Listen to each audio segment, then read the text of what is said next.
Ни треба рестарт во сейф мод. Пријатели мои, сонародници мои, македонци, ние, сите заедно, цела држава, здружено, одиме во амбис, во пропаст, во крах. Во овој текст ќе напишам за нешто што го вознемируваат сето моје битие. Од дното на душата сакам да го прочитате текстов целосно и да размислите на тезите што ќе ги поставам. Веќе не можам спокојно да ги примам информациите кои секојдневно допираат до мене.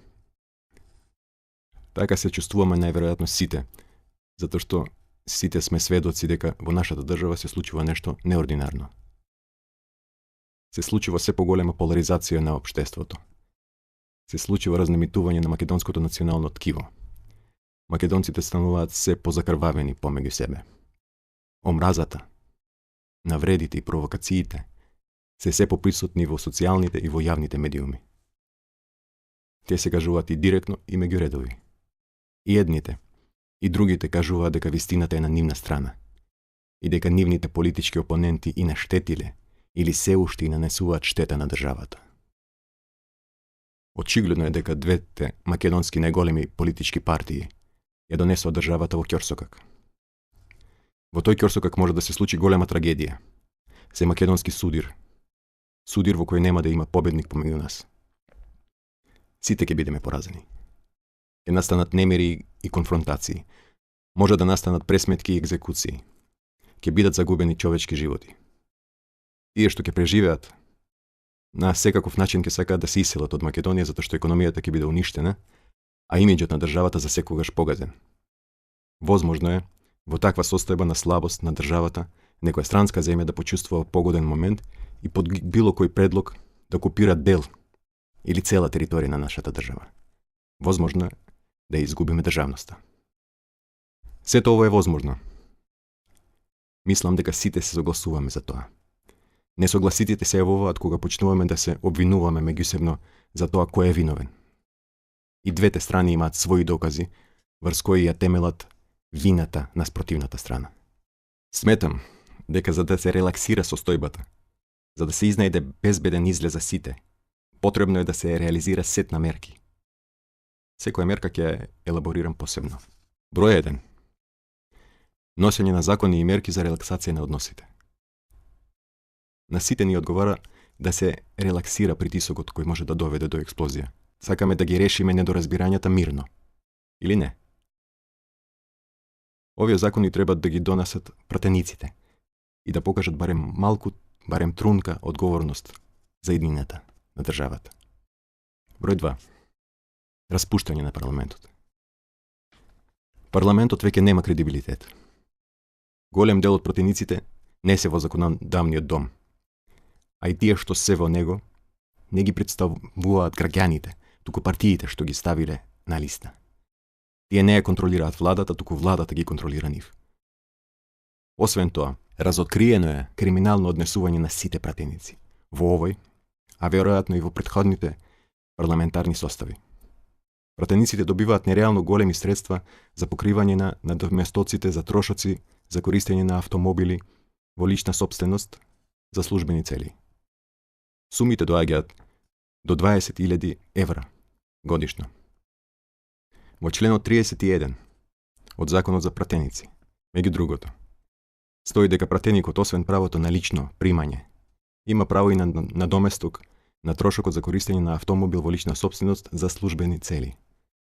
Освен тоа што надоместоците се нереално големи, мора да се обрати внимание на следната реченица во горе посочениот закон.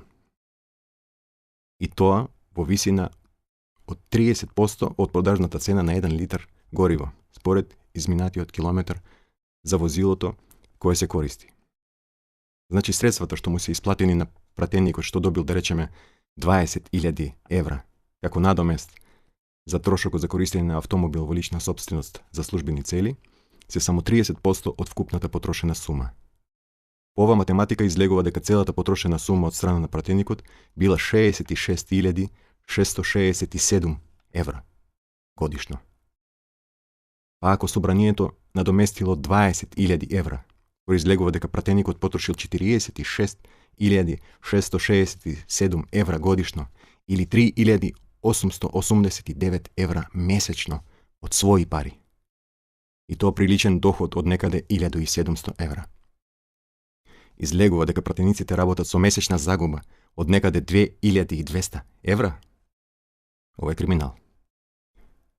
Пратениците, тие што би требало да ја чуваат, тие ја крадат својата држава. Број 3. Распуштање на владата. Во моментот двете најголеми политички партии во Македонија, односно нивните лидери, до јавното обвинителство на Република Македонија има доставено кривични пријави за дела казниви по закон. Едната страна, СДСМ, кривичната пријава против лица представници на власта, утврдува дека извршната власт незаконски влијаела врз другите столбови на власта во државата. Меѓу тие столбови е и судската власт.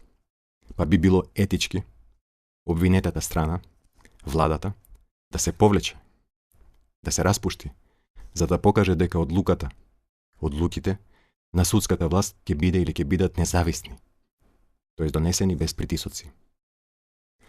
Премиерот во неколку наврати има изјавено дека не се држи за власта по секоја цена. Сега настана моментот тој и да го докаже тоа. Но јас го имам слушното и како кажува дека македонската опозиција, ненародна, предавничка, шпионска опозиција и нејзиниот лидер немаат капацитет да ја водат државата и дека ќе ги распродадат националните интереси и дека на Македонија треба нова опозиција. Таа изјава ми личи на размислување на некој цар кој бара наследник за престолот. Едниот син не му е толку сериозен, па тој чека да порасне помалиот син и да седне на престолот. Го молам Никола Груевски да покаже доблест и големина.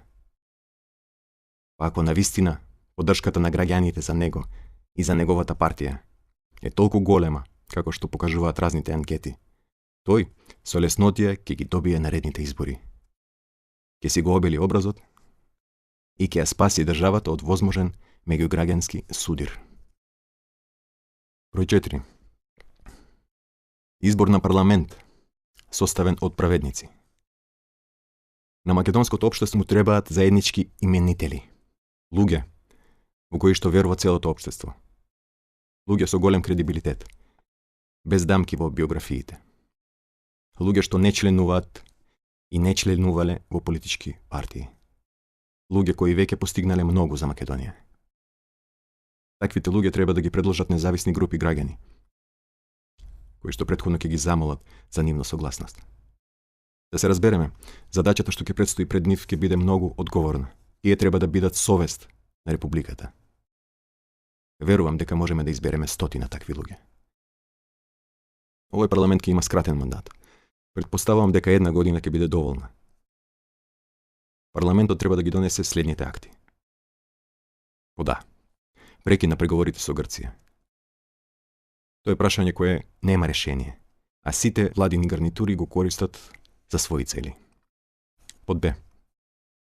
Закон за санкционирање на случаите на вработување по партиска или непотистичка основа. Тоа е основен проблем, поради кој во Македонија не се искористува максимално човечкиот квалитет и потенцијал, а создадено е непродуктивно општество. Под С. Закон против манипулација со медиумите. Овој демократски контролен механизам е узурпиран. Тоа предизвикува раздор меѓу граѓаните. Под Д. Потврдување на основите на граѓанската држава. Сите граѓани се еднакви помеѓу себе, тоест имаат исти права и исти обврски пред законот, и сите партии се еднакви помеѓу себе. Под Е. Носење на закон за ревизија на сиот досегашен криминал, вклучително и тој направен за време на приватизацијата на државниот имот.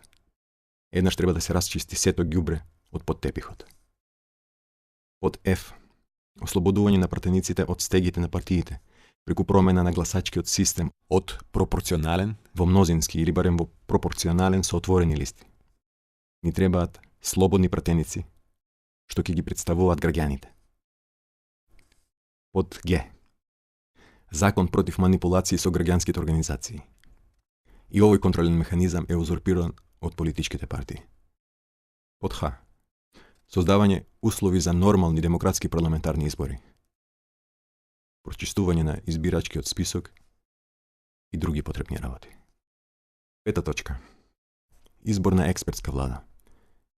Парламентот составен од праведници, или да го наречеме парламент на национална доверба, ќе избере влада составена од експерти од разни области. Членовите на таа влада може да имаат членство во било која политичка партија.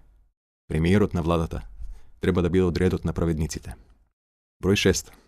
Во судските инстанции на Република Македонија на независен и непристрасен начин да се процесираат започнатите судски постапки. Под број 7. Да се спроведат демократски парламентарни избори на кои ќе учествуваат сите регистрирани политички партии. Под број 8. Да го оставиме сето тоа што ни се случи позади себе, како лош сон, но да направиме се тоа да не се повтори никогаш повторно. Ова е алгоритам за дејствување, таков каков што употребува оперативниот систем на еден компјутер во ситуација кога ќе се случи неочекуван крах на системот. Тоа е повторен почеток на сигурен начин. Тоа ни треба. Рестарт во сейф мод.